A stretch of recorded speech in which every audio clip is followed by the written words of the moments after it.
सलाम में आप सबों की सलामती हो। आज वही हवाला जात है जो पिछली दफा बताए गए थे, आज नए हवाला जात नहीं है और ये तब तक शायद आगे नहीं बढ़ेंगे जब तक आप पढ़ना शुरू नहीं करेंगे, जब तक आप स्टडी करना शुरू नहीं करेंगे, ये बढ़ना भी आगे बढ़ना भी शुरू नहीं करेंगे। पिछली दफा मैंने बोला था कि हम आगे बढ़ते जाएंगे और उसके साथ मैंने ये वादा किया था, ये लिया था आपसे कि आपने और हमने मिलकर आगे बढ़ना है। अगर आप पढ़ेंगे तो फायदा होगा, क्योंकि बहुत सारी बातें, कीमती बातें हैं जो इस पैराग्राफ में या इन हवाला जात में मौजूद होती हैं, जिनको छोड़कर मैं आगे निकलता हूं। तो अगर आप पढ़ेंगे नहीं तो फिर मैं भी छोड़ दूंगा, तो फिर वो सिलसिला खराब हो जाएगा। मैंने आपके साथ ये बात की थी कि अगर आप पढ़ेंगे तो कुछ मैं बताऊंगा, कुछ आप पढ़ेंगे, बात हमारी ज्यादा आसान हो जाएगी, हम जल्दी आगे बढ़ सकेंगे। लेकिन अगर कुछ पढ़ता ही नहीं है या पढ़ेगा नहीं तो फिर वो सारा कीमती जो मुआद है, कीमती बातें जो हैं, हम उनको पीछे छोड़ देंगे, फिर आगे बढ़ते जाएंगे। तो पंजाबी की मिसाल पूरी आ जाएगी, अग्गा दौड़ तो पीछा चौड़। तो मैं आगे आगे भागता फिरूं और पीछे से कुछ भी समेटने वाला कोई ना हो या उनको सेव करने वाला ना हो, तो फिर बात आगे बढ़ने वाली नहीं है। हाँ, आपको इस बात का भी इल्म है कि हम अगर ब्रेक लगाएंगे तो एक ही आयत पर हमारे कई दिन गुजर जाएंगे, एक लफ्ज पे अड़ जाएंगे, एक लफ्ज पे हम पैगाम सुनाते रहेंगे, फिर आपका शायद आगे बढ़ना मुश्किल हो जाएगा। एक साल में फिर ये जो लिंक हवाला जात के लिए अब तो रेत को पढ़ने का कसब किया, ये रह जाएगा। आप इसे 20 सालों में भी तोरा को नहीं पढ़ सकेंगे अगर हम एक एक लफ्ज पे या एक एक आयत पे पढ़ना शुरू कर दिया। मेहरबानी करके इस बात को समझिए, फॉलो कीजिए, जो हवाले बताए जाते हैं उनको पढ़िए। आपका काम तो बनता है मतलब बुध का इंतजार करना, फौरन से मतलब कब आएगा और कब हम बताएंगे, जाके ये बताएंगे सर जी ये मिला है, ये मिला है। स्टूडेंट्स आपस में एक दूसरे से बताएंगे ये मिला है, ये मिला है, मुझे ये मिला है, मुझे ये मिला है। और ये तब होगा जब दिलचस्पी होगी, ये तब होगा जब दिल से लगन के साथ हम बाइबल से प्यार करेंगे, खुदा से प्यार करेंगे। आमीन। अगर नहीं करेंगे फिर ऐसा ही होगा, पढ़े नहीं पढ़े, पूछने वाला कोई नहीं है, बताने वाला कोई नहीं है, आगे रह के पीछे रह के डिस्टर्बेंस रहेगी। तो अगर आप चाहते हैं कि आप मतलब पूरी तौरेत को पढ़ लें, आपको 5 किताबों की पूरी समझ आए, तो फिर आपको साथ देना ही पड़ेगा, आपको साथ देना पड़ेगा। नहीं साथ दोगे तो मैंने फिर बता दिया, हम एक एक आयत करके पढ़ना शुरू करेंगे, लगे रहो, फिर आप आओ आप जाओ, आप आओ आप जाओ, फिर ऐसे ही चलेगा। तो पीछे वाले हवाला जात की आज है फिर से जो चीजें आप पिछली दफा बताई गई हैं उनको रिपीट करेंगे थोड़ा जल्दी से। पहली चीज जो हमने देखी थी, पहला पॉइंट जो था वो क्या था? यकूब ने जैसे अपना सफर शुरू किया, वैसे तो लिखा है फिजिकली तौर पर सूरज डूबा है, लेकिन हमने उसकी प्रैक्टिकल लाइफ को देखा है कि उसकी लाइफ में, जिंदगी में सूरज डूब जाता है, उसका तारीख दौर जो है वो शुरू हो जाता है। हौसिया की किताब में इसका रेफरेंस दिया गया है। हौसिया 12वें बाब को निकालिए, 12वें बाब की 12 से पढ़ने, 12वें बाब की 12 आए। और यकूब आराम की जमीन को भाग गया। यकूब आराम की जमीन को भाग गया। हाँ, इसराइल बीवी की खातिर नौकर बना। हाँ, इसराइल जो है वो बीवी की खातिर नौकर बना। उसने बीवी की खातिर चुपानी की। उसने बीवी की खातिर चुपानी की। एक नबी के वसीला से खुदावन इसराइल को मिस्र से निकाला। अब दूसरी बात, ये मूसा का जिक्र है कि एक नबी के वसीला से खुदा मिस्र से लोगों को निकाल लाए, और नबी ही के वसीला से वो महफूज रहा। नबी के वसीला से वो महफूज रहा। तो आप इस बात को समझिए कि जब यकूब अपने घर से निकले तो इसका टारगेट मुनादी करना नहीं था, इसका टारगेट मुनादी करना नहीं था, इसका टारगेट बीवी हासिल करना था। और कितने साल लगा दिए? 20 साल लगा दिए, जिंदगी के कीमती लम्हात जाया कर दिए सिर्फ एक बीवी को हासिल करने के लिए।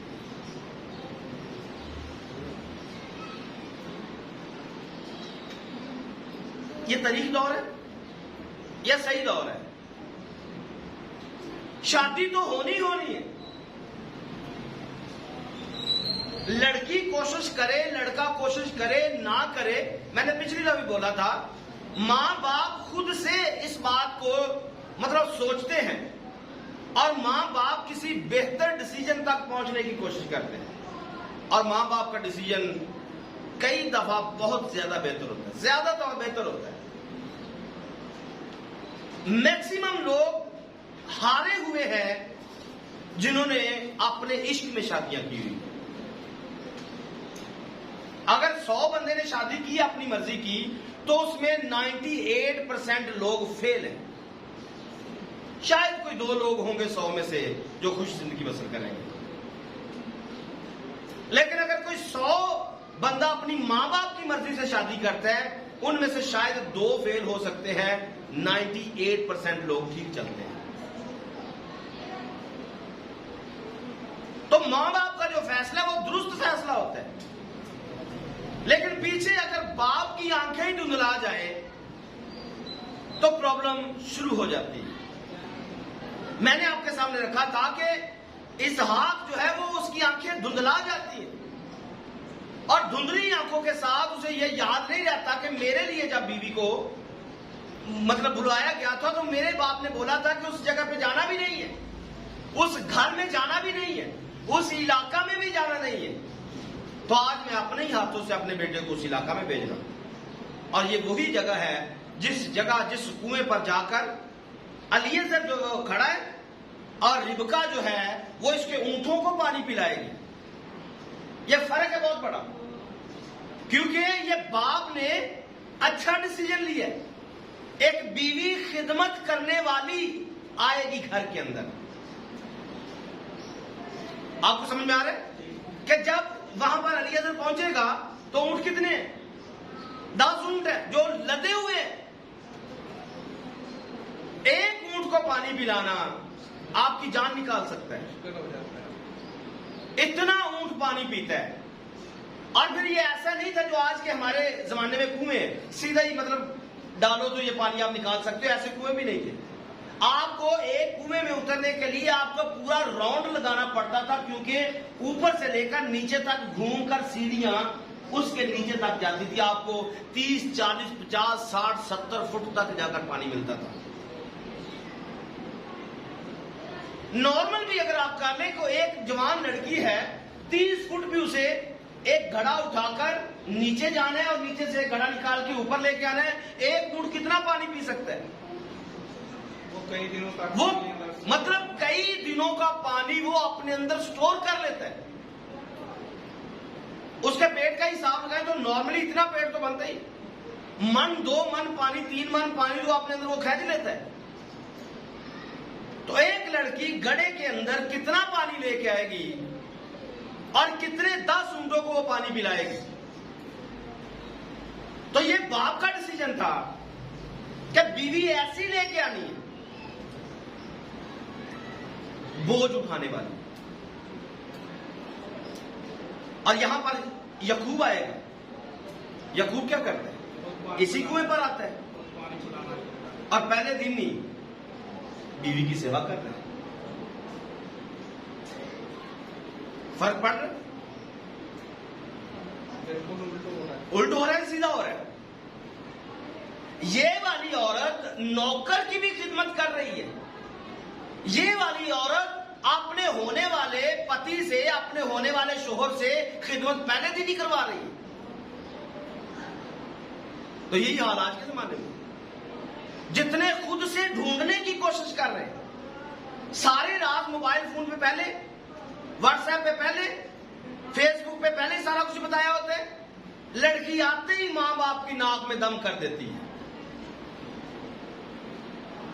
खिदमत क्या करेगी? मां बाप की खिदमत खाक करेगी, ये आपकी खिदमत भी नहीं करेगी, आपसे घर के बर्तन धुलवाएगी, आपसे घर के कपड़े धुलवाएगी। इसलिए खिदमत किसकी करनी है? और ये गलत डिसीजन है, ये गलत डिसीजन है जो यहां पर लिया गया। बीवी की खातिर जिंदगी के 14 साल डायरेक्ट इसने सिर्फ बीवी को हासिल करने के लिए लगा दिए। अभी 6 साल बाकी जो है वो 6 सालों में वो अपना माल इकट्ठा करने में लगा दिए। आप सोच सकते हैं एक लड़की के लिए, एक बीवी हासिल करने के लिए 14 साल जिंदगी के कीमती साल गुजार दिए।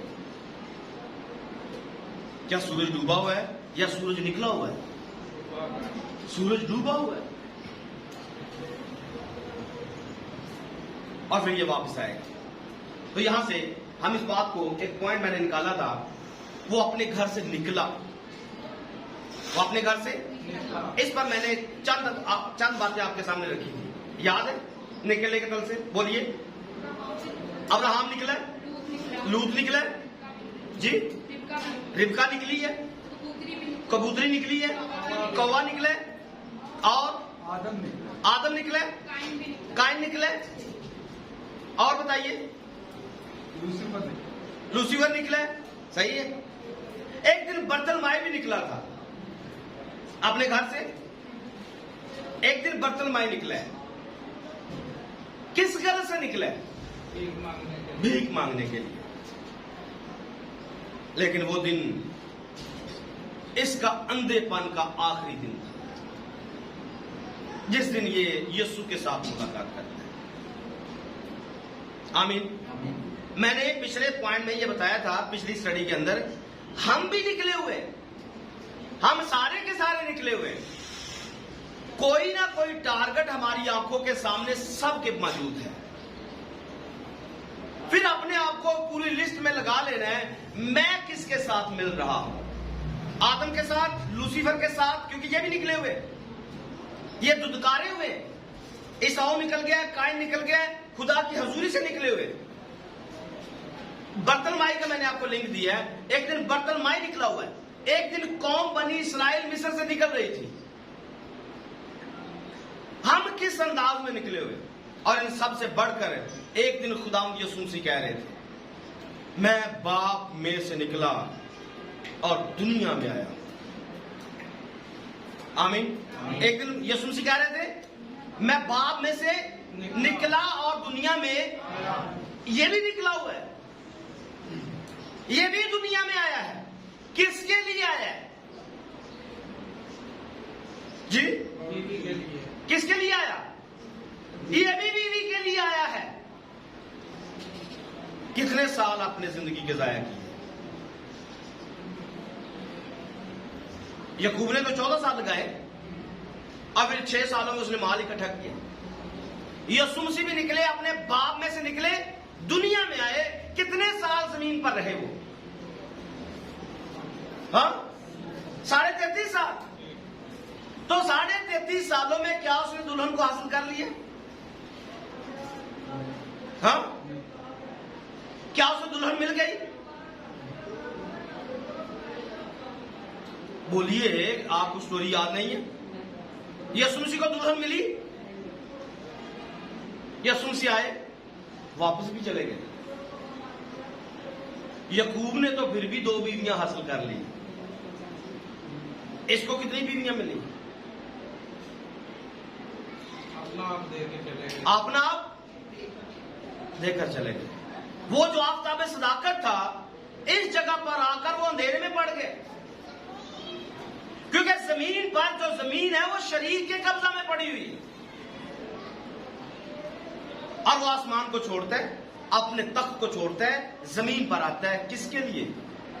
एक बीवी के लिए, अपनी बीवी को हासिल करने के लिए। और इसके पास भी 2 हिस्से, सिर्फ एक नहीं है। यहां पर अगर यकूब के पास 2 बीवियां आएंगी तो इसके पास भी 2 ही आने चाहिए, या 2 ही हिस्से आने चाहिए। एक इसराइल का हिस्सा आने वाला है, एक गैर अक़वाम का हिस्सा आने वाला है। अब यूं कह सकते हैं कि जो इसराइल थी वो जरा चुंदरी आंखों वाली थी, ऐसा लिखा है ना लिया के बारे में, वो उसको पसंद नहीं करता है, वो किसी राखिल पर फिरफ्ता है, वो किसी राखिल के लिए दुख सहना चाह रहा है। और राखिल के मायने क्या? भेड़ के मायने। राखिल जो भेड़ है, तो भेड़ कोई और नहीं है, भेड़ कलीसिया, भेड़ हम है। वो हमें हासिल करने के लिए आसमान को छोड़ता है और इस जमीन पर उतर आता है, सिर्फ हमें हासिल करने के लिए। यकूब ने तो जान नहीं दी है, लेकिन ये अपनी दुल्हन के लिए जान भी देता है। यकूब ने तो अपना वक्त जो है वो खर्च किया है, अपनी जान, अपनी ताकत लगाई है बीवी को हासिल करने के लिए, लेकिन यीशु मसीह ने अपनी बीवी के लिए जान तक दे दी और राखिल को उसने हासिल कर लिया। क्या आप उसके साथ मिलाप कर चुके हैं? हाँ, इतना कुछ होने के बाद क्या मेरा और आपका मिलाप उसके साथ हो चुका है? बोलते नहीं है, बात कोई डोले वाली लगती है। अगर होगा तो आपका मुंह से आवाज कुछ और निकलेगी। ये तो आप मुझे चक्कर देने के लिए कह रहे हैं। आज शादी होती है, शादी होती है, शादी में बीवी के तासरात क्या निकलते हैं जब उसका निकाह हो जाता है?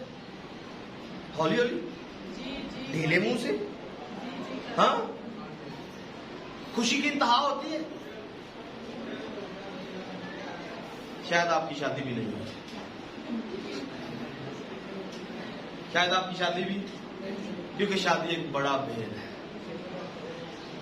शादी एक बड़ा भेद है और ये कम लोगों को समझ में आता है। ये शादी एक बड़ा भेद है, ये कम ही लोगों को समझ में आता है, वरना इसमें सिर्फ रोना धोने नजर आता है। ये शादी के बारे में एक लतीफा लिखा हुआ था किसी ने कि ये एक तार की मानिंद है, मतलब तार को जब जोड़ दिया जाता है, अगर सही ना जुड़े तो एक्सपायर कहते हैं उसको, वो जो निकल स्पार्क, चिंगाड़े निकलते रहते हैं, और अगर ये सही जुड़ जाए तो फिर कनेक्शन ठीक चलता रहता है, और अगर कुछ थोड़ा बहुत कमी रह जाती है सारी जिंदगी स्पार्किंग करती रहती है, खतरे से खाली नहीं रहती। तो ज्यादा शादियां तो ऐसी हैं जो स्पार्किंग करती रहती है। इसलिए मैंने कहा शादी एक बड़ा भेद है। ये एफिसियों के खाते में लिखा हुआ है 5वें बाब में, शादी एक बड़ा भेद है और ये कम लोगों को समझ में आता है। अगर यकूब लगा हुआ है बीवी को हासिल करने के लिए, एक तरफ फर्क ट्रैक पर हमने बात की है, दूसरी दफा आज हम फर्क ट्रैक से बात कर रहे हैं। तो ये तब होगा जब आप भी स्टडी करेंगे, आपको एक फर्क ट्रैक से बात मिलेगी। इसलिए मैं आपको जोर दे रहा हूं कि आप बाइबल को पढ़े, बाइबल को बार बार पढ़े। आपको बार बार पढ़ने पर कुछ नया से नया मिलता जाएगा। आमीन बोल सकते हैं? आमीन। आगे बढ़ेंगे। यहां पर सीडी के बारे में भी बताया गया, सीडी का हम सब जानते हैं। उसके बाद यकूब जो है वो लाबन के घर पहुंचता है। आज लाबन पर मैं थोड़ी बात करना चाह रहा हूं। लाबन का करैक्टर इस सारे एरिया में क्या है? आपने पढ़े? 2 दफा पढ़े? 3 दफा पढ़े? जिन्होंने नहीं पढ़ा उनकी तो पहले मतलब उनको तो समझ में आ गया कि क्या किया है। अब उनकी बारी, जिन्होंने पढ़ा है, 2 दफा पढ़ा है, 3 दफा पढ़ा है, क्या लाबन के बारे में आपके कमेंट है? लाबन दिल से नहीं चाहता कि यकूब से जुदा हो। लाबन दिल से नहीं चाहता कि यकूब से जुदा हो। जी, क्योंकि उसके वसीले से माल उसका ज्यादा बढ़ रहा था। वो समझ यकूब के वसीला से माल इसका ज्यादा बढ़ रहा था, उसको इस बात की समझ आ चुकी थी। इसके वसीला से लाबन ये समझ चुका था कि इसके वसीला से मुझे बरकत मिल रही है। और ये तो उसने समझा है ना, ये बातें तो अभी मतलब उसने समझ ली है। वो खुद कैसा था, मैं इस पर बात कर रहा हूं कि लाबन खुद कैसा था। आपका इसके बारे में क्या ख्याल?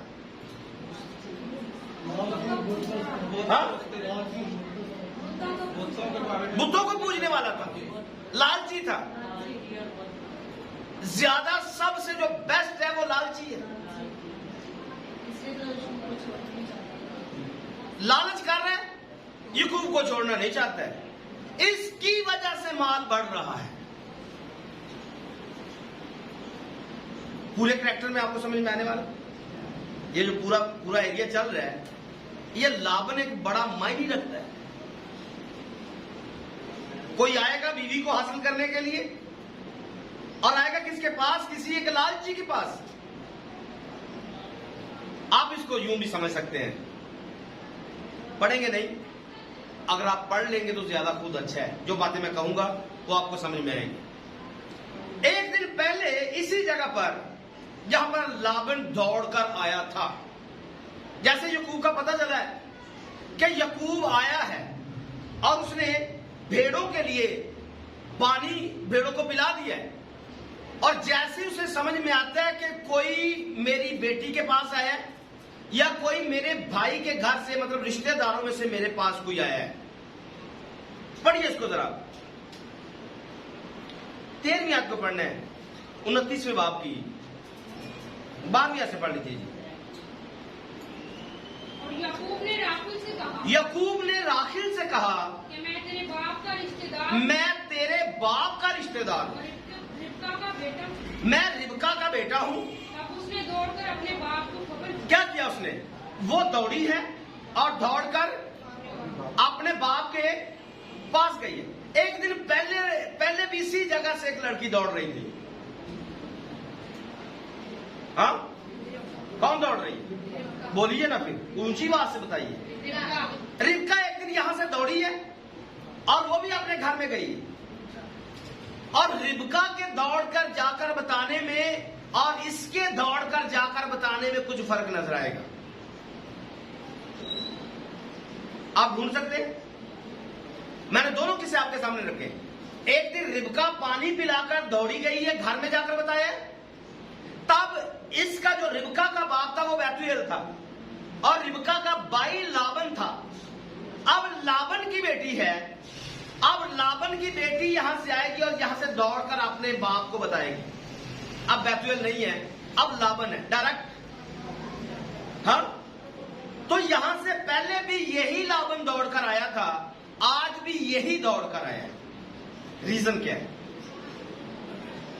तब तो ये भाई था, इसको शौक चढ़ना ही चाहिए था। आज तो ये बाप है। जब ये भाई था तब भी ये ऐसे ही था, जब बाप बना है तब भी ये ऐसे ही है। बदला नहीं है, बदला नहीं है। क्यों दौड़ा है? क्योंकि जब बहन जाकर बता रही थी कि मुझे नथ और टिक्के माल पानी लेके आया है, था सूंद उसके साथ आए, तो लॉटरी तो पहले दिन लगी थी इसकी। हाँ, लॉटरी तो पहले दिन लगी थी, और ये वक्त जिंदगी में दूसरी बार फिर से लौट कर आया है। अब इसकी दौड़ पहले से ज्यादा हो। देखता हूं जाके आज फिर रिश्तेदारों में से कोई आ गया। हाँ, तो जैसे ही आया है बंदा खाली है, बंदा खाली है। इसकी कंडीशन क्या हो? अब यहां से आप सोच सकते हैं कि लाबन की कंडीशन क्या हो। अब यहां से इस बात को पकड़िए और फिर इसके जिंदगी के 14 साल देखिए, या फिर 20 सालों को पूरा फरमाइश करें कि लाबन याकूब के साथ क्या क्या फिल्में डालता है, क्योंकि ये खाली हाथ है, ये खाली हाथ है। तो खाली हाथ भाई लाबन को अच्छा नहीं लगता। मामू तो बात की बात है, हम तो इसको पास्टर जी भी बोलने वाले हैं। ये घर में आ रहे हैं, इसको अच्छा नहीं लगता, खाली हाथ भी आ रहे हैं। नहीं नहीं, ऐसा नहीं चाहिए। कोई माल पानी साथ में आना चाहिए ताकि मामू जी का कोई रूप अच्छा लगे, मामू को अच्छा लगे कि मेरा भांजा है, कोई रिश्तेदार है। खाली हाथ आ रही है तो अच्छा नहीं। और फिर आगे क्या लिखे? लाबन अपने भांजे की खबर पाते लाबन अपने भांजे की खबर पाते ही उससे मिलने को दौड़ा, और उसको गले लगाया, चूमा, और उसे अपने घर लाया। फिर तब उसने लाबन को अपना सारा हाल बताया। जी, लाबन ने उससे कहा कि तू वाकई मेरी हड्डी और मेरा गोश्त है। तू वाकई मेरी हड्डी और मेरा गोश्त है। तो वो 1 महीने उसके साथ रहा। 1 महीने तक उसने बर्दाश्त किया। शौक से है, मेरा भांजा है, और महीने में उसने देख लिया है कि ये बिल्कुल फारग आदमी है। अब कोई और क्या ये बिल्कुल फारग आदमी है। जो कुछ इसके साथ पीछे हुआ है सारे का सारा मामू जी को बता दिया, दिल का हाल उसके सामने खोल दिया। अब तो मामू जाने और फिर भांजा जाने। मामू भांजे के साथ क्या करता है और भांजा मामू के साथ क्या करता है, ये सारा इस वाक्या में लिखा हुआ है। वाक्या यहां से स्टार्ट होता है और यहां से आगे थोड़ा सा पढ़िए। तब लाबन ने याकूब से कहा, लाबन ने याकूब से कहा, क्योंकि तू मेरा रिश्तेदार है, तू मेरा रिश्तेदार है, तो क्या इसलिए लाजिम है इसलिए लाजम है कि तू मेरी खिदमत मुफ्त करे। मतलब ये खिदमत करवाना है, दिल कर रहा है, महीना हो गया है, ये किसी काम काज पर लगे वेले टुकर पड़ी जा रहे हैं। हाँ, ये फारग ही है, कोई काम काज नहीं करता है, तो क्या करेगा? तू मेरा रिश्तेदार है और फिर क्या इसलिए लाजिम है कि तू मेरी खिदमत मुफ्त करे? उसने बोला कहां था कि मैं तेरी खिदमत करना चाहता हूं? हाँ, ये तो वेला लम्बे पे हुआ है। ऐसा ही है ना, 1 महीना हो गया, ये तो कुछ करना नहीं चाहता है, लेकिन ये खुद से चाह रहा है कि ये कुछ करे। आज भी ऐसा ही होता है। ये तो महीना निकाल लिया इसने। हमारे यहाँ कोई मतलब रिश्तेदारों में से आता है, 1 दिन भी बर्दाश्त नहीं करता। एक टाइम का खाना आते ही मतलब नौकरी का इंतजाम पहले किया होता है, आओ भाई आगे चलो शुरू हो जाओ। इसने तो फिर भी महीना निकाल लिया। हाँ, सुबह काम पे जाना है। ये तो सुबह की बात है। मेरे साथ ऐसा वाकया हुआ है। हमारे पास नहीं आया था लेकिन हमारा रिश्तेदार जरूर था, तो मैं तब जैरिस में काम करता था। बंदा 9 बजे आया है, 12 बजे ड्यूटी पे था, 3 घंटे उसको रेस्ट मिली। आगे आ जाओ भाई, स्टार्ट हो। तो ये ऐसा चलता है। इसने तो 1 महीना निकाला। क्या लाजिम है कि तू मेरी खिदमत मुफ्त करे? सो मुझे बता कि तेरी उजरत, तेरी दिहाड़ी क्या होगी? आगे से वो क्या कहेगा? और लाबन की 2 बेटियां थी। लाबन की 2 बेटियां थी। बड़ी का नाम लिया, बड़ी का नाम लिया, छोटी का नाम राखिल। छोटी का नाम राखिल। पढ़ते जाइए। लिया की आंखें चुनी थी, लिया की आंखें जो वो चुंदरी थी, पर राखिल हसीन और खूबसूरत। मतलब छोटियां आंखा, चुनी आंखा जिन्हों कहते हैं। और दूसरी हसीन और खूबसूरत थी। और याकूब राखिल पर फरिश्ता था। याकूब राखिल पर फरिश्ता है। तो उसने कहा, घर से किस लिए है? बीवी को बीवी के लाओ। और दिल में इसने आकर देख लिया, मामू की 2 बेटियां, दोनों में से मुझे राखिल अच्छी लगती है, मुझे राखिल ही चाहिए। और फिर तो उसने कहा कि तेरी छोटी बेटी राखिल की खातिर मैं 7 बरस तेरी खिदमत कर दूंगा। मतलब डायरेक्ट इसने खुद फैसला लिया, 7 बरस में तेरी खिदमत कर दूंगा। बीवी लेना चाह रहा है। हाँ, 7 साल मैं तेरी मतलब खिदमत कर दूंगा, मुझे बीवी चाहिए। तो ये क्या करेगा? ये झट से मानेगा। ये बंदा मिल गया, बंदा मिल गया। आगे लाबन ने कहा उसे गैर आदमी को देने की मैं किसे हो ही तो देनी है ना, तो तुझे को तो चल 7 साल वाह लेने हैं। आपको लालच नजर आ रहा है? मतलब बेटी ब्याहना चाहता है लेकिन अपने जुआई को मंडना चाहता है। सही,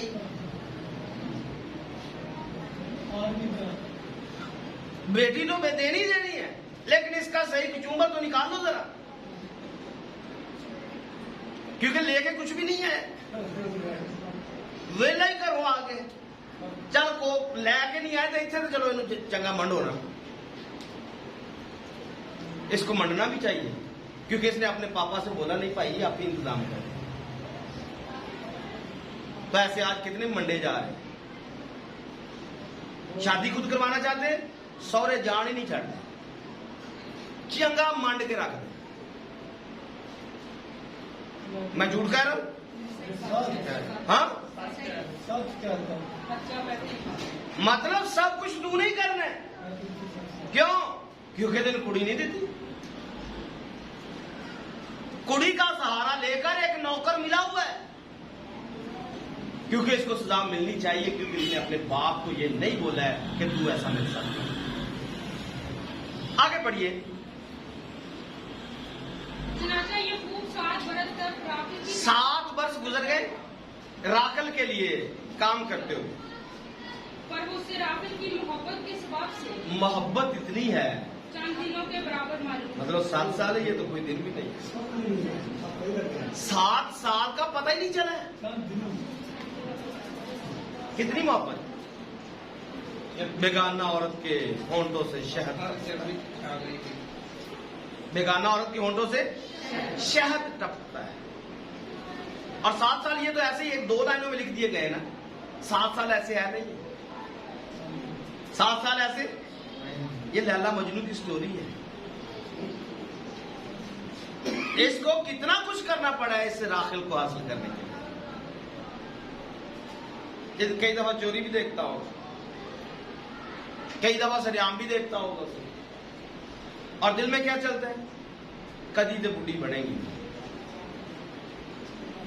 यही चल रहा है, क्योंकि 7 साल चला लिए इसी गर्ज में कि मैंने शादी करनी है। 7 सालों में शायद इसने एक दफा भी दुआ नहीं की। 7 सालों में एक दफा भी दुआ नहीं की है, क्योंकि मोहब्बत तो बीवी के साथ है। इसको 7 साल चंद दिनों के बराबर लग रहे हैं सिर्फ एक लड़की को हासिल करने के लिए। मैं कह रहा हूं इसने दुआ कब की है? दुआ का इसके पास वक्त ही नहीं है, क्योंकि इसका पूरा फोकस एक बीवी के ऊपर लगा हुआ है। बकरियां तो चराता ही होगा, ये बीवी के चक्कर में है भाई। तो आप मेरी बातों को सही समझ रहे हैं, मुझे समझ आ रहा है कि आज के जमाने में भी यही कुछ चल रहा है। सारा दिन लफंगे लड़के घूमते रहते हैं किसी लड़की के चक्कर में, और उनको ऐसे लगता है कोई मतलब पता ही नहीं चला कितने दिन गुजर गए, कई हफ्ते गुजर गए, कई साल गुजर गए, लेकिन वो चंद दिनों के बराबर लग गए। आगे पढ़िए क्या लिखा है। एक और चीज जो सीखने वाली है, समझने वाली। जी। और याकूब ने लाबन से कहा आगे कि मेरी मुद्दत पूरी हो गई, तो मेरी बीवी मुझे दे, ताकि मैं अब इसने क्या किया है? इसने बोला कि अगर 7 साल पूरे हो चुके हैं, अगर तो इसको इसकी डिमांड के मुताबिक लड़की दे दी तो ये तो गयो, ये तो गयो काम से। तो मेरा काम कौन करेगा? मेरा काम किसने करना है? अब इसके साथ पहला धोखा करता है। यहां पर बेटी चेंज कर देता है, और फिर चेंज करके इसको एक खास बात कहेगा जो शायद आपने नोट की होगी। हमारे यहाँ ये रिवाज नहीं है। जी 26 साल को पढ़िए। लाबन ने कहा हमारे मुल्क में ये दस्तूर नहीं है कि पेलौठी से पहले ए तू ये जरा हक मार के आया, ये ਤੁਹਾਡੇ मुल्क का रिवाज है कि ਵੱਡਿਆਂ ਦਾ हक ਤੁਸੀਂ ਨਹੀਂ ਲੈਂਦੇ ਹੋ, ਸਾਡੇ 'ਚ रिवाज नहीं। हाँ, लड़की दे दी है। मैं समझता कितने शातिर लोग आज भी हैं, बात सुनानी होती है घुमा के किसी ऐसे नुक्ते से शुरू करते हैं अगले बंदे को अंदर पूरी आग लगा देते हैं। नाम नहीं लेते, बात बताते भी नहीं है, लेकिन घुमा के बाद इस पॉइंट पर रखते हैं कि अंदर से पूरा आदमी जल जाता है।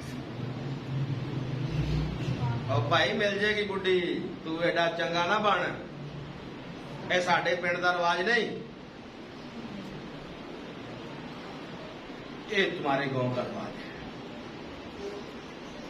अब आगे क्या लिखेगा? तो इसका हफ्ता पूरा कर, इसका हफ्ता पूरा कर दे, फिर हम दूसरी भी तुझे दे देंगे। दूसरी भी दे देंगे, कोई मसला नहीं, ये भी तो किसी को देनी है।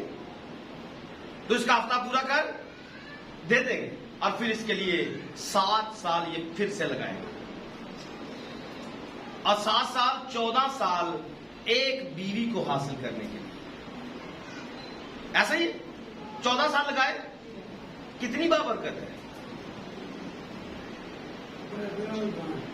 हाँ, कितनी बाबरकत है। अब्बे ने सारी बोतलें आम दी, इतनी खुदा परस्त औरत है। जितनी अब्बे में क्वालिटियां पाई जाती हैं उससे ज्यादा सारी, बल्कि सारी की सारी लेके अपने घर में आ जाती है। अब्बा तो है ही है, वो सारी मटीरियल सारे का सारे के अंदर है। ऐसा ही लिखा हुआ है ना, सारा पढ़ नहीं रहे इसलिए क्योंकि वो आपने पढ़ा हुआ है। अब्बे के बुद्ध चुराने आती है, और फिर बच्चे कब पैदा होते हैं? हाँ, लिया से नफरत की गई। इसकी 31 आयत से पढ़िए। और जब खुदावन ने देखा कि लिया से नफरत की गई है, तो उसने उसका रहम खोला, मगर राखिल ये बांझ के पीछे ही पड़ा हुआ है। उसके पीछे इसने 14 साल लगा दिए। कितना अच्छा खुदा को लग रहा है। औलाद खुदावन की तरफ से मिरास है, और पेट का फल उसी की तरफ से। आप समझ सकते हैं कितनी बाबरकत आई। 14 साल जिसके पीछे लगाए हैं। 14 सालों में कितनी प्रेयर की है, कितने इसने रोजे रखे, कितना खुदा के आगे झुका है। सिर्फ एक बीवी के लिए इसने इतना वक्त जाया कर दिया। तो इस बात को समझने, ये सीखने वाली बात। लिया से नफरत की गई है, पर लिया को खुदा पहले ही ब्लेस कर देता है। खुदा इसका दुख देख लेता है, पर इसका दुख देखेगा कब? बहुत आगे जाकर, जब 4 बच्चे इसके हो जाएंगे, फिर ये अपनी लॉन्डी इसको देगी, 2 बच्चे उससे भी हो जाएंगे, फिर इसे रश्क आएगा। इससे तो बच्चे पैदा नहीं हो रहे, अपनी लॉन्डी पेश करेगी, इसको बीवी बना ले, इसमें से जो बच्चे पैदा होंगे वो मुझे मिल जाए। ये कितनी दुआगो है खुद से। ये यकूब से कह रहे मुझे भी औलाद दे। इस पर हमने सेमिनार में इस बात को, इस लिंक को डाला हुआ है। मैं खुदा की जगह पर हूं, मैं तुझे औलाद दूंगा। और फिर इसकी जिंदगी का एंड कैसे, कहां पर है? अपनी मंजिल तक पहुंची नहीं है, मंजिल से पहुंचने से पहले ही मर गई। इसके लिए 14 साल जाया किए। इसके लिए जिसको लेकर वो अपने घर में उस वायदे की सरजमीन में नहीं पहुंच सका, उस घर में, उस जगह पर एक दिन भी उसके साथ नहीं गुजारा है। रास्ते में वो मर गई। बनी इसराइल की हालत देख सकते हैं। जब कौम बनी इसराइल को निकाला गया, किनान में पहुंच नहीं सके, मर के रास्ते के अंदर। शायद आज भी ज्यादा कलीसिया इसी राखिल की तस्वीर है। निकल तो आई है, लेकिन अंदर से बाप के बुतों को साथ ही लेकर आई है, इबलीस को साथ ही लेकर चल रही है, इबलीस की करतूतें जिंदगी में रख कर आ रही है। रात को भी यर्मिया का रेफरेंस पढ़ा गया। ये लोग तेरे सामने आते हैं, याद है किसी को? निकालिए। ये लोग तेरे सामने आते हैं, तेरी बातें सुनते हैं, लेकिन क्या है? पढ़िए। मिला है? नहीं मिला है?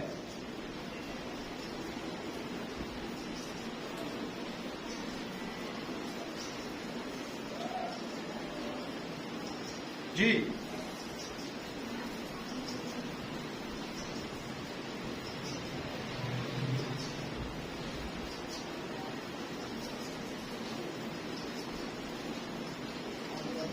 ज्यादा लंबा हो गया।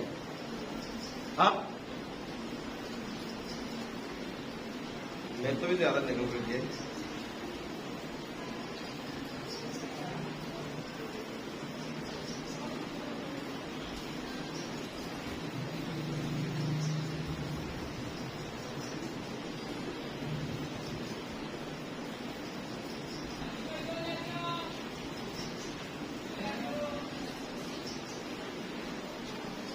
नहीं मिला है? चले एक हवाला पढ़िए जी, यिर्मयाह 13वां बाब निकालिए।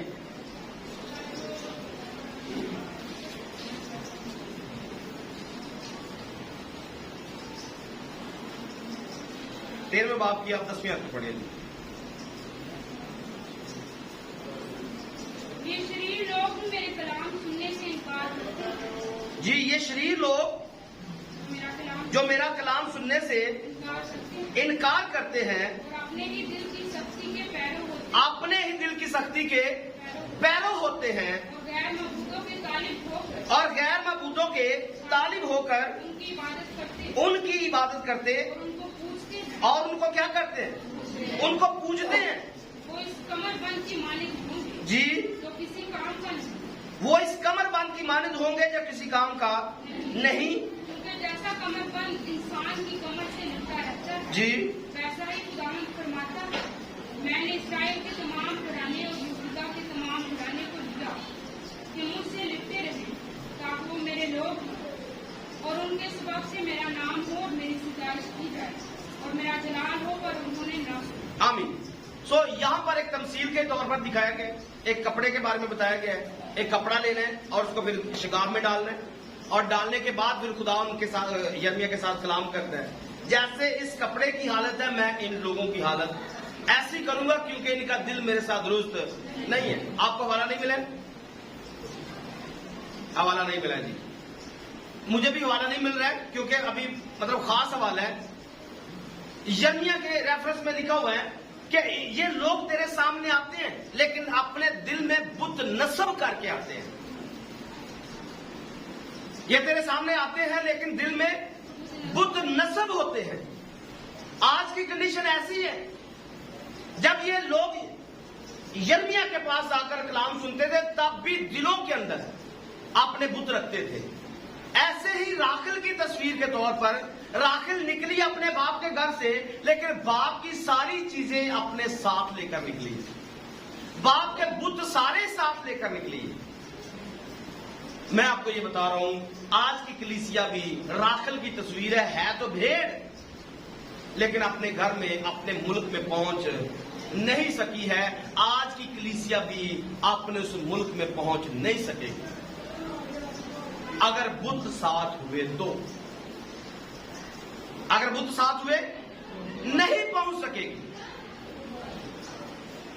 और दूसरी बात जो यकूब ने अपने मुंह से निकाली कि बुत तेरे जिसके भी हाथ से मिले वो जरूर मारा जाए। ये लेकिन ये प्लानिंग करती है, राखिल क्या करती है? प्लान करती है और उन बुतों के ऊपर बैठ जाती है, बुत नजर आने देती।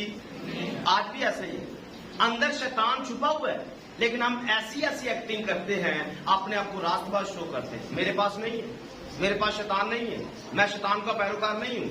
अपने आप को इस तौर से दिखाते हैं कि हम रास्तबाज हैं, लेकिन शैतान अंदर घुसकर छुपा कर रखा हुआ है। ये वक्त आने पर निकलता है, ये वक्त आने पर जाहिर होता है कि जहां पर आपको कलाम के साथ खड़ा होना चाहिए था, आप शैतान के साथ खड़े हो। मंजिल पर कभी भी पहुंचे। राखिल ने अपने बाप लाबन को तो धोखा दिया लेकिन खुदा को धोखा नहीं दे सके। ये उसके पीछे लगा, उसके पीछे इसने जिंदगी के 20 साल लगा दिए। आपको समझ में आया? एक और चीज लाबन के बारे में है, टाइम हमारा हो चुका है। लाबन के बारे में उसकी बेटियां क्या राय रखती हैं? 31 बाब की 14वीं आयत पढ़िए जी। 31 बाब की 14वीं आयत है। लिया ने उसे जवाब दिया, क्या अब भी हमारे बाप के घर में कुछ हमारा टुकड़ा या मिरास है? जी, क्या वो हमको अजनबी के बराबर नहीं समझता? आपको यहां से समझ में आना चाहिए, क्या वो हमको अजनबी के बराबर नहीं समझता है? और दूसरी बात, क्योंकि उसने हमको भी बेच डाला। क्या किया? हमको भी उसने हमको, बेच डाला। जब यकूब अपने बाप के साथ, ससुर के साथ सौदेबाजी कर रहा था, तो बेटियां तब भी जानती थी हमारा बाप लालची, और उनको पता था कि इसने डील कैसी की है। आपको समझ में आ रहा है? बेटियां जानती थी, लेकिन चूंकि बाप के अंदर ये क्वालिटी थी, बेटियों ने अपनी जुबान को बंद कर लिया और बाप की मर्जी को पूरा होने दिया है। कुछ यहां पर भी प्रॉब्लम है। और उसने आगे जिस आयत को कंप्लीट कीजिए, हमको बेच दिया है, बेच डाला, हमारे रुपए भी हमारे रुपए भी खा गया। इनको पता था कि जो मजदूरी वहां पर ठहराई गई थी 7 सालों की, वो मेरी वजह से मजदूरी थी। लिया को भी पता था मेरी कीमत अदा की गई है, और राखल को भी पता था मेरी कीमत अदा की गई है, मेरी कीमत चुकाई गई है, मेरी कीमत किसी ने खा ली है। शायद हमारी कीमत भी चुकाई गई, राखल के लिए, लिया के लिए कीमत दी गई है, हमारे लिए भी शायद कोई कीमत दी गई है, इस्राइल के लिए भी कीमत दी गई है, और वो कीमत कोई और नहीं है, वो यीशु मसीह का लहू, जो उसने भेड़ों को चराते चराते भेड़ों के लिए दिया है। तो वहां पर एक तस्वीर के तौर पर ये सारे का सारा नक्शा हमारे सामने। एक आखिरी बात करेंगे, इसके बाद एंड करेंगे। बातें इसमें और भी बहुत है, फिर कहूंगा अगर आप स्टडी करेंगे तो आपको मिलेगी, अगर आप स्टडी नहीं करेंगे तो शायद मिलना मुश्किल है। देखिए 22 नंबर आयत को देखिए, 31 बाब की 22 नंबर आयत। और तीसरे दिन लाबन को खबर हुई, तीसरे दिन लाबन को खबर हुई, कि यकूब भाग गया। यकूब भाग गया, तब उसने अपने भाइयों को हमरा लेकर 7 मंजिल तक उसका टापू उठाया जी। और जलाल के पहाड़ पर उसे जा पकड़ा। अच्छा, ये रेफरेंस मेरे सामने आए, सॉरी माजरत है, ये यर्मिया की किताब में नहीं, हिजकियेल की किताब में। हम इसको गलती ढूंढते रहे, तो इसको बेहतर कर लीजिए जी। ये हिजकियेल की किताब 14वें बाब में, 14वें बाब की 30वीं आयत के अंदर है, आप इसको वहां पर ऐड कर सकते हैं। वापिस आइए जी, जी 22 आयत को, जो 31 बाब की 22 आयत है। और तीसरे दिन लाबन को खबर हुई, तीसरे दिन लाबन को खबर हुई, कि यकूब भाग गया। यकूब भाग गया। कितने दिन बाद? तीसरे इस बात को समझना, ये आखिरी बात है। कितने दिन लगे इसको ये पता करने के लिए कि यकूब भाग गया?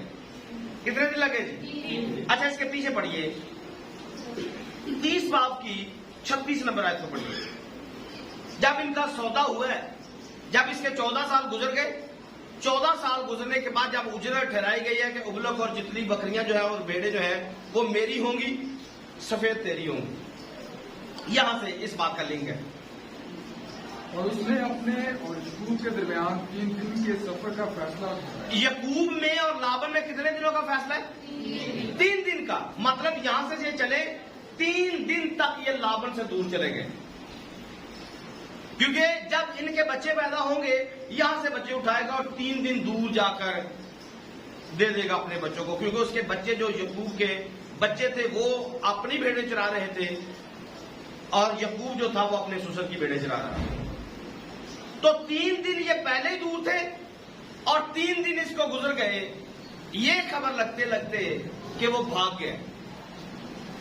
तो कितने दिन हो गए? 6 दिन हो गए। 6 दिन बाद लाबन को जाकर खबर होगी कि यकूब भाग गया। अब अगर आपको किसी को लिंक समझ में आए, किसी जगह पर कोई मतलब कोई जुड़े, तो आपने पकड़ना है। लाबन को खबर हुई 6 दिन बाद, हाँ, लाबन को खबर हुई है कि दुल्हन जो है, यकूब जो है, वो मेरी बेटियों को लेकर चला गया। तो शायद शैतान को भी ये 6 दिन बाद ही खबर होने वाली है कि जिनको मैंने अपने वश में रखा हुआ था वो तो भाग गई है। हाँ, शैतान को भी ऐसा समझ में आएगा कि ये तो भाग गए, लेकिन ये पीछा छोड़ने वाला नहीं है। क्रूज की किताब में इसका लिंक पा सकते हैं, 14वें बाब की 5वीं आयत से लेकर ये 31वीं आयत तक है, पढ़ना नहीं है। ये मतलब वापिस आता है, पीछे आता है। जब इस्राएली भाग जाते हैं तो ये पीछे आता है, ये पीछे आता है, ये पीछे। जब आप तौबा कर लेते हो, पानी का बपतिस्मा लेते हो, रूह कुदस पाते हो और फाकत रखते हो, रोटी तोड़ते हो, तालीम हासिल करना शुरू करते हो, तो ये पीछे आता है। आपको छठे से 7वें दिन में ये जाने नहीं देता, ये आपको पकड़ने की कोशिश करता है। और फिर आगे लिखा है, इसको कंप्लीट कीजिए 23 आयत को, 31 बाब की 23 आयत को। तब उसने अपने भाइयों को हमरा लिया, अपने भाइयों को हमरा लिया। 7 मंजिल तक उसका था। कितनी मंजिल? 7 मंजिल भी मायने रखती है। दिन 6 गुजर गए और मंजिलें 7 कंप्लीट हो चुकी हैं। तो आपको समझ में आएगा कि जब 6000 साल गुजर जाएंगे तो 7 कलीसियाई जमाने भी गुजर जाएंगे, तो ये दुल्हन अपने मकाम की तरफ उड़ जाएगी। जब 6000 साल कंप्लीट होंगे और 7 कलीसियाई जमाने गुजर जाएंगे, कलीसिया आसमान पर चली जाएगी। और यहां पर तो लाबन पीछा करके इनके पास पहुंच जाता है, लेकिन इसको रोक नहीं पाएगा। इसको रोक, और जो खालिस होगी वो रह जाएगी, और जो 2 नंबर होगी वो मर जाएगी। तो खालिस कौन? इस्राइल है जो रह जाएगी, और 2 नंबर गैर कौम की कलीसिया रास्ते में मर जाएगी। ये पहुंचने वाली नहीं है। पहुंचेगा वही जो खालिस है, पहुंचेगा वही जो नाकस है, वो रास्ते में ही मार दिया जाए, खत्म हो जाए, क्योंकि खुदा को खालिस चाहिए। आप नाकिस हो, आप खालिस हो। उस आयत को फिर से पढ़िए जो हिजकिय्याह की किताब 14वें बाब की है, अब समझ में आएगा। 14वें बाब की 3री आयत। आदमजात वाली, ए आदमजात वाली, इन मर्दों से अपने बुतों को अपने दिल में नस्ब किया है। इन मर्दों ने अपने बुतों को अपने दिल में नस्ब किया है, और अपनी ठोकर खिलाने वाली बदकिरदारी को, अपनी ठोकर खिलाने वाली बदकिरदारी को अपने सामने रखा, अपने सामने रखा है। तो ऐसे लोग जिन्होंने बुत जाहिर तो कुछ भी नहीं रखा है, लेकिन अंदर लालच का बुत रखा हुआ है, अंदर किसी शोहरत का बुत रखा हुआ है, अंदर किसी दूसरे तरह के बुत रखे हुए हैं, ये कभी भी आसमान की बादशाही में जाने वाले हैं। ये रास्ते में मर जाएंगे, लेकिन जो खालिस होगा वो जरूर आसमान की बादशाही में पहुंचेगा। आमीन। सो खुदा इस कलाम के वसीले मुझे और आपको बरकत बख्शे। आमीन।